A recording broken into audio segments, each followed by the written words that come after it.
até tocar o céu, se crer.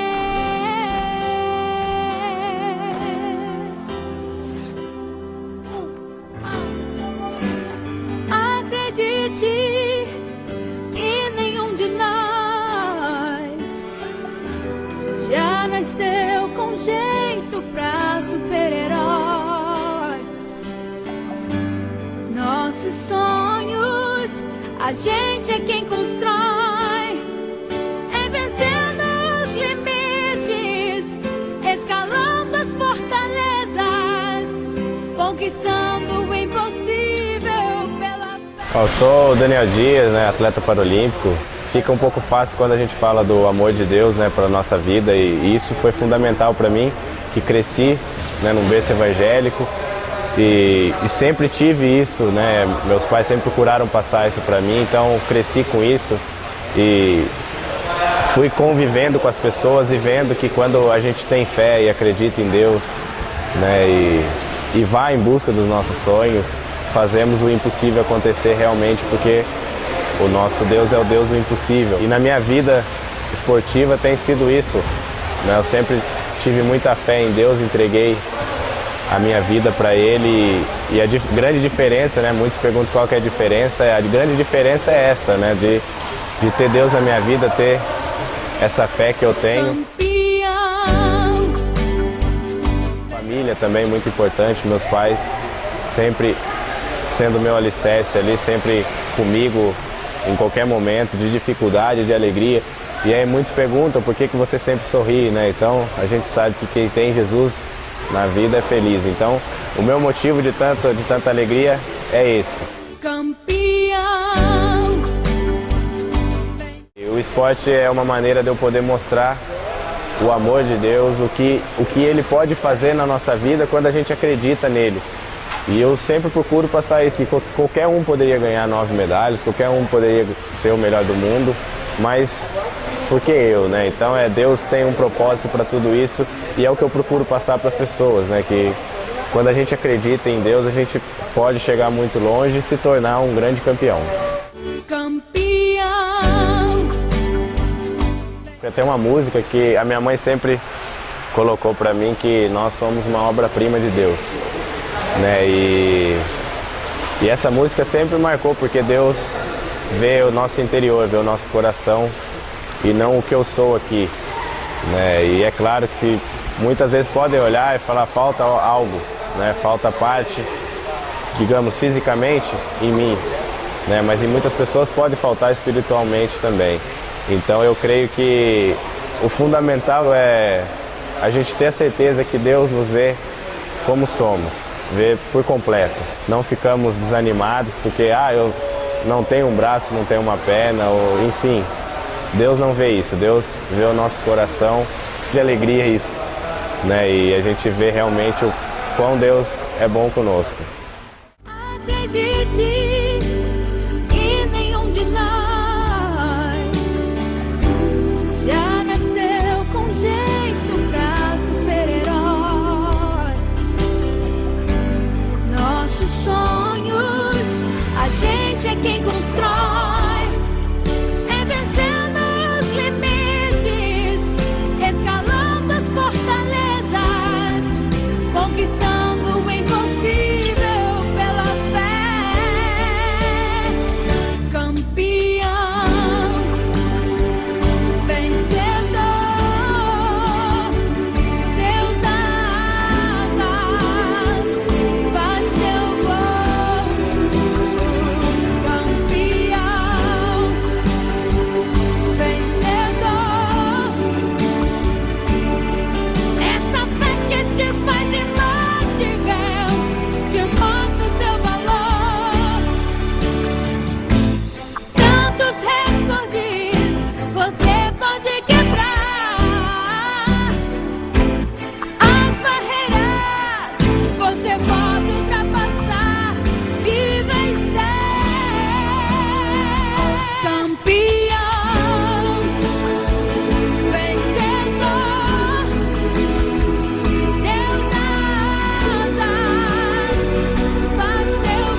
Deus, meu Pai,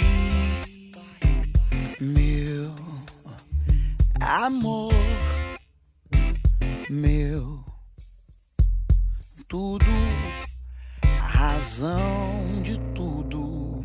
Deus, meu ar, meu farol, o farol que eu preciso, como eu preciso. Eu preciso te sentir todo dia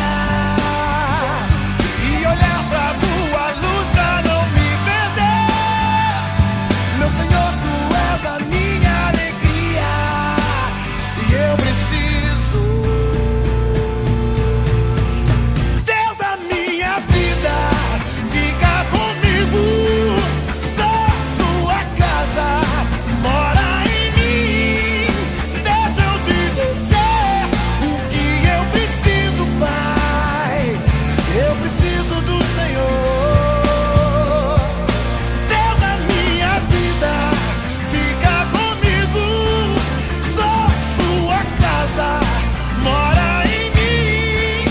Deixa eu te dizer o que eu preciso, Pai. Eu preciso do Senhor.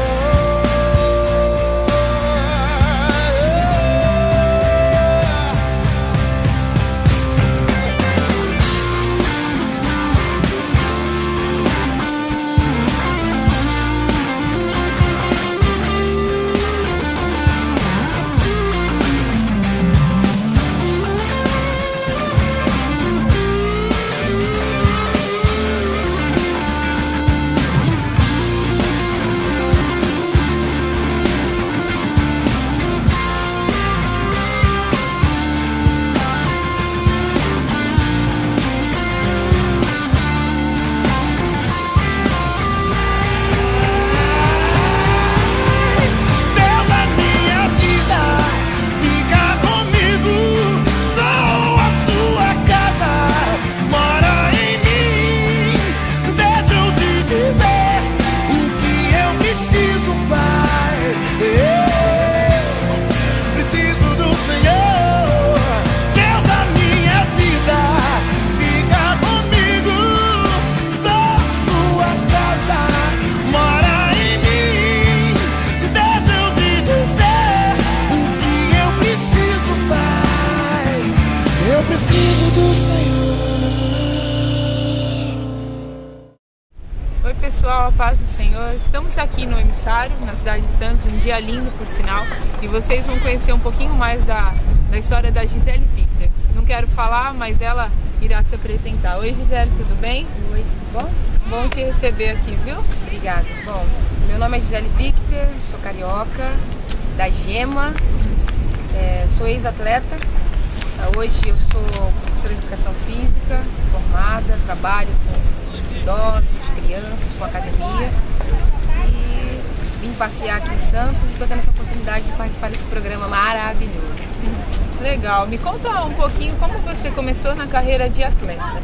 Bom, desde bem pequena eu jogava bola na rua, né? Tenho 2 irmãos, também acho que influenciou bastante para eu jogar futebol. E tinha habilidade para jogar, jogava no meio dos meninos e tal. Só que aí eu tinha um sonho de querer ser jogadora de futebol. E aí eu pedi minha mãe de presente de aniversário dos meus 11 anos para eu entrar numa escolinha, entendeu? Aprender mais coisas e Então tal. você começou na escolinha. Isso, na escolinha, que foi no Rio de Janeiro, na escolinha do Vasco, com 11 anos de idade. Ficou quanto tempo nessa escolinha? Fiquei 3 anos. E que experiência você leva dessa escolinha? Tipo, mudou alguma coisa da sua vida? Ou era como você jogar na rua? Ah, mudou bastante. Antes de eu entrar na escolinha, eu era uma criança assim, briguenta. Sério? Respondia muito minha mãe e tal. E quando eu entrei na escolinha, foi mudando isso. Porque eu fui conhecendo pessoas diferentes, fui pegando o lado disciplinado do esporte mesmo, de cumprir horário, de fazer os treinos. E aí meu comportamento, ele foi mudando. Eu falo isso porque minha mãe... Melhorando. Foi mudando pra melhor. Minha mãe fala isso bastante pra mim. Mudou muito sua vida. E aí da escolinha você teve uma oportunidade de ir para a equipe principal de algum time. Onde você começou profissionalmente falando?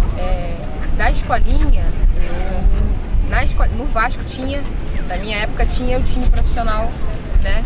No Vasco, tinha a Pretinha, aquelas meninas antigas do futebol. Só que aí, dali, eu fui, jogando na escolinha, eu fui fazer um teste no Botafogo, numa equipe sub-17 que eles estavam montando, e eles já estavam com uma equipe adulta. Aí nesse teste eu passei, fiquei na equipe sub-17 do Com quantos Botafogo. anos você tinha? Acho que eu tinha 14 anos. Ah, novinha. Porque eu fiquei 3 anos na escolinha. Tá bom. Aí eu fui pra equipe de sub-17 do Botafogo. E nisso, como eu me destacava em empresas da minha idade, o treinador também me colocou pro adulto do Botafogo, pro time profissional do Botafogo. E eu ficava ali pra aprender as coisas com as mais velhas e tal, né? Entendi. E profissionalmente, por quais clubes você passou? Conta um pouquinho pra gente. Então, o Botafogo, né, foi o primeiro time assim, adulto que eu tive. Do Botafogo eu passei lá pelos times do Rio de Janeiro, que foi o América, o Bangu, e teve um time no Instituto Bola Pra Frente, que é do jogador de futebol, Jorginho, né? Jorginho, ex-jogador que hoje ele é treinador do Flamengo. Sim. Aí joguei ali com o treinador Luiz Cláudio, e ali bastante tempo. Aí dali, através do Luiz Cláudio, eu fui para São Paulo, com umas 3 meninas cariocas. E o forte no futebol feminino é São Paulo. Hoje, antes, acho que sempre foi São Paulo. Dali fomos para São Paulo, aí chegamos em São Paulo, jogamos num time chamado Osasco. A gente tinha uma parceria com com a faculdade em Santana, em São Paulo. E dali fui para Espanha. Jogou na Espanha, então? Quanto tempo lá? 1 ano e 9 meses. Aí da Espanha voltei pro Brasil, joguei no Santos. Pegou a época boa de Santos? Peguei a época. Tava começando a ficar bom. Ah, começou. Isso. Aí do Santos fui jogar na Ferroviária, no interior de Araraquara. De Araraquara fui jogar na Praia Grande, num projeto cristão, um time cristão chamado Depois a gente fala sobre isso. Do Eagles eu fui jogar no Atlético Mineiro. Galo, Belo Horizonte. Do Atlético Mineiro fui jogar em São Caetano, foi em 2010, São Caetano, ali é São Caetano. Do São Caetano, eu voltei pro Atlético Mineiro. Sim. Eu voltei, tanto time que eu já me esqueço. Atlético Mineiro, do Atlético Mineiro, eu dei uma parada para terminar minha faculdade. Terminou? Terminei minha faculdade. Voltei para jogar no Palmeiras Bauru. Aí voltei a jogar, joguei um tempo. Foi seu último clube? Não, meu último clube foi o Atlético Mineiro. Parei no Atlético Mineiro. Parou? Você considera que você parou bem? Acho que sim, porque eu conheci muitos lugares, ganhei bastante coisa, teve muitos amigos que eu fiz. Fez muitos amigos de futebol. Então você tem o futebol como uma coisa muito positiva na sua vida. Sim. Te levou a conhecer lugares novos, até inclusive fora do país. Eu acho que a maior bênção que eu tive através do futebol foi me converter. Foi aí que você conheceu Jesus? Foi lá no Rio de Janeiro, com 17 anos, com esse treinador, através do Luiz Cláudio, a quem eu tenho muito carinho. Eu conhecia já Jesus, minha mãe falava de Deus pra mim. De ouvir falar. Minha mãe me chamava pra ir pra igreja e tal, e eu sempre falava, mãe, quando eu ficar mais velha, eu vou pra igreja. E aí eu fui pra esse time, e quando eu cheguei lá, eles oravam antes e depois dos treinos. Isso muito bom. Foi mudando a minha visão. Aí eu comecei a frequentar a igreja com esse treinador, né?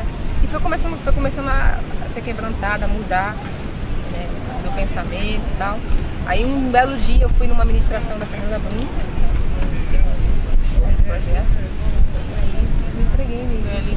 Mas muito mais pelo esporte, né? Porque eu fui conhecendo a palavra de Deus assim no esporte, através do futebol. Legal. Alguma experiência com Jesus te marcou muito, assim? Tem tantas, vou citar uma. Cita uma. Foi aqui em Santos. Em Santos não, perdão, foi em São Paulo, onde eu fui fazer um teste na Portuguesa, né? E eu faço um devocional que se chama Pão Diário, né? E eu fazia com as meninas no alojamento e fiz com 2 meninas nesse dia. Nós íamos treinar, já estávamos há uns 3 dias treinando. E eu era a mais velha entre elas, né? E era a única cristã, e fazendo um devocional com elas, e a palavra do devocional desse dia foi Romanos 8:28, que fala, né, todas as coisas cooperam para aqueles que amam a Deus, né? E fomos treinar, treinamos. Depois do treino ia haver um corte, E das que estavam ali fazendo devocional, eu fui a cortada. E foi o primeiro corte da minha vida, assim, no esporte. Eu não esperava, fiquei assim, bem triste, né? Claro. Ter sido cortada, fiquei surpresa. Só que aí na hora, a menina veio e falou, olha, lembra aquilo que a gente leu hoje, Gi? Nossa! Deus usou uma pessoa. E o texto falava sobre que a chuva cai sobre todos, o sol nasce para todos e tal. Falava muito sobre isso. E aí foi a hora de eu dar o testemunho, né? Aquilo marcou minha vida porque eu pude falar, é verdade. Jesus através do corte, uma coisa ruim. Através de uma coisa ruim, e eu falei para ela, nossa, todas as coisas, eu acredito muito que isso vai cooperar para o meu bem. E cooperou. E aí depois daquele corte eu fui parar no time de São Caetano, onde foi uma bênção meu ano como jogadora. Você ficou entre as artilheiras do Fiquei entre as 4 artilheiras do Paulista, fui bem, fazia gol sempre, tive momentos maravilhosos. Aí eu acho que... Me conta um pouco, muito bom a sua experiência. Me conta um pouco sobre o Eagles. Como foi o Eagles? O Eagles foi um tempo muito precioso, porque foi um projeto de Deus, né? Foi gerado dentro do coração do Fernandão, da Paty, a sua esposa, da Tina, atleta de ação latina, americana. E gerado dentro dos nossos corações também, no meu coração, no coração da Tamires, que estava com a gente naquele ano. Foi maravilhoso, foi um tempo assim, porque Deus usou a nossa vida para abençoar outras vidas. Nós jogávamos, nós aprendíamos, nós tínhamos discipulado de manhã, de noite, tínhamos treinamentos assim muito bons rigorosos com a treinadora. A técnica era americana, né? Isso. E todo jogo quando nós jogávamos, nós participamos de um torneio chamado Copa Mulher em São Paulo. Todo jogo, depois do jogo a gente pedia um momento com as atletas, antes dos jogos nós entregávamos um livrinho que fala sobre Bíblia do Esporte. Bíblia do Esporte, isso mesmo. E depois do jogo nós pedíamos um momento de oração com elas, e cada jogadora tinha esse tempo individual com escolhia uma atleta que deu o livrinho e falava o que para essas atletas? A gente tinha um livrinho, um mini livrinho que chamava As 4 Leis Espirituais. E nessas 4 leis tinha o plano da salvação. A gente explicava rapidamente para elas e falava de Jesus e tal, e via se ela aceitava. Muitos aceitaram Jesus, não só comigo, mas com outros meninos. E acho que o melhor desse projeto foi isso, falar de Jesus para as outras pessoas, né? Compartilhar aquilo que você sentia, aquilo que você tinha vivido com as outras pessoas, que é o intuito desse programa, é compartilhar aquilo que a pessoa conhece sobre Jesus, a sua trajetória de vida no esporte, e compartilhar com você que está em casa, para você também conhecer um pouquinho mais das nossas histórias e também um pouquinho mais de Jesus. E qual o recado que você pode deixar para o pessoal de casa, Gi? Bom, primeiro recado... Como ex-atleta, né, hoje atuante na área de educação física, vivenciou os dois lados, está vivenciando o outro lado agora. O que você pode falar, deixar uma mensagem, tanto no futebol, para as meninas que estão vendo a gente aí, jogadores de futebol, com passagem pela seleção brasileira. Fala um pouquinho também sobre isso. Quando eu tinha 19 anos, eu passei pela seleção onde o René Simões foi o treinador. Foi na preparação para as Olimpíadas da Grécia, né, de Atenas, em 2004. Foi um momento assim maravilhoso, onde Deus me usou também. Eu tive a oportunidade de conhecer jogadoras assim, tops, né, do futebol feminino. E lá dentro da concentração na Grande Comaria, eu tive uma oportunidade onde eu orei com a Pretinha, né? A Pretinha estava passando por uma fase assim meio delicada, porque ela tinha operado o joelho e tal, estava voltando a jogar. E aí uma das outras meninas me chamaram para orar, porque sabia que eu era cristã. Tive a oportunidade de falar de Jesus para a Pretinha, foi um momento de testemunho também. Foi maravilhoso, eu cresci muito como jogadora ali naquele tempo. Não tive a oportunidade de ir para as Olimpíadas, mas foi muito bom. Foi usada no tempinho que você ficou ali. Graças a Deus. Legal, Gi. Manda um recado aí pro pessoal de casa no futebol feminino.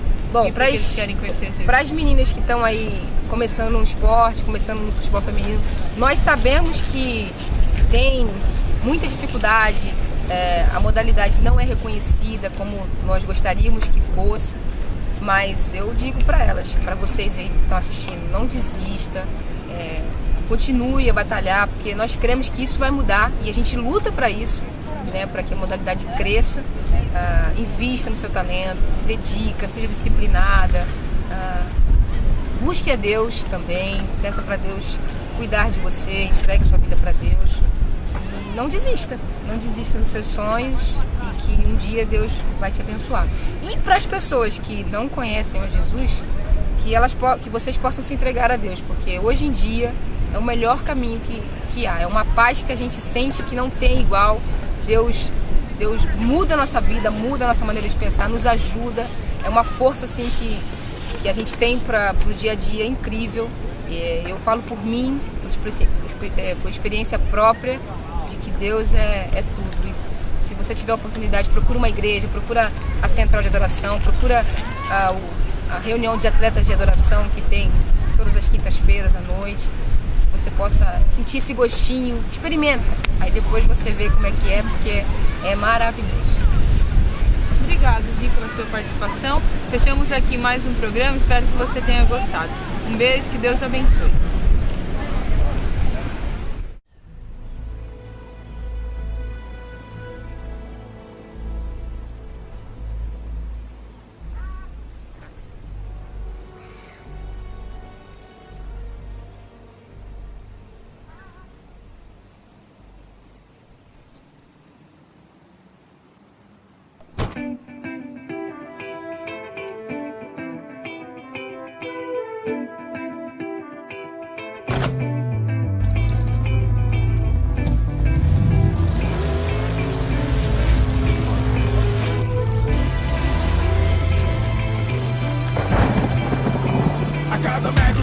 Enxergo um pouco mais, agora vejo o rio que cruzei que ficou para trás. Vejo o mar que se abriu, a torre que caiu. Enxergo pequeno o corpo do gigante que me afligiu. Fui eu que matei na pegada, vejo Judas com a garganta enforcada. Eva sendo tentada, a lua que tá do meu lado pode ser tocada. Vejo a sepultura daqueles que não estão mais aqui, mas que me disseram vá, prossiga mesmo sem mim.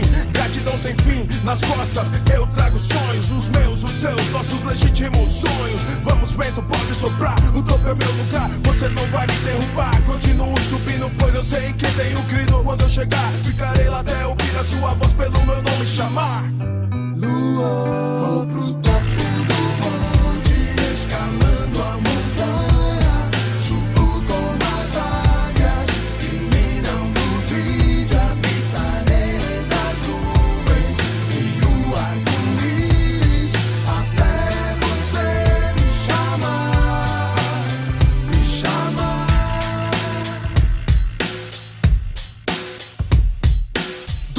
Sinto dores, mas as cores, vejo as cores e são fatores motivadores para que eu chegue ao cume. O fio sente ciúme e amortece as minhas dores. Não tem jeito, dor, você vai comigo e esse é seu castigo. Enxergar a altura e a profundidade do amor nessa louca escalada pra se tornar sabedor. Às vezes eu sinto que posso cair, quem vai me acudir? Mas então eu olho lá pro topo e meus pulmões se enchem, ganham um fôlego novo que vem me toma, inunda e acalma, que manda embora, expulsa a bronquite, a asma. Quando eu alcançar o cume da sabedoria, ficarei por lá até o final de meus dias. Vou pro topo do monte, escalando a montanha. Subo com as águias, e mim não duvide, habitarei das nuvens e o arco-íris, até você me chamar. Me chamar. Não conte as décadas que já são passadas. Siga seus sonhos, os belos sonhos. Não duvide de ninguém, nem reclame de nada. Siga na sua jornada. Todo dia nasce uma vida nova, e assim a esperança na sua mente se renova. Não murmure, nem se conjure, pois cada um que vive passa pela prova. Então se transforme, não seja esnobe. Quem pensa que tá rico, na verdade já tá pobre. Pois os tesouros todos estão no céu, e eu vou subir pra ver de perto as cores do arco-íris. Vou pro topo do monte, escalando a montanha. Subo com as águias, e mim não duvide, habitarei das nuvens e o arco-íris, até você me chamar. Me chamar.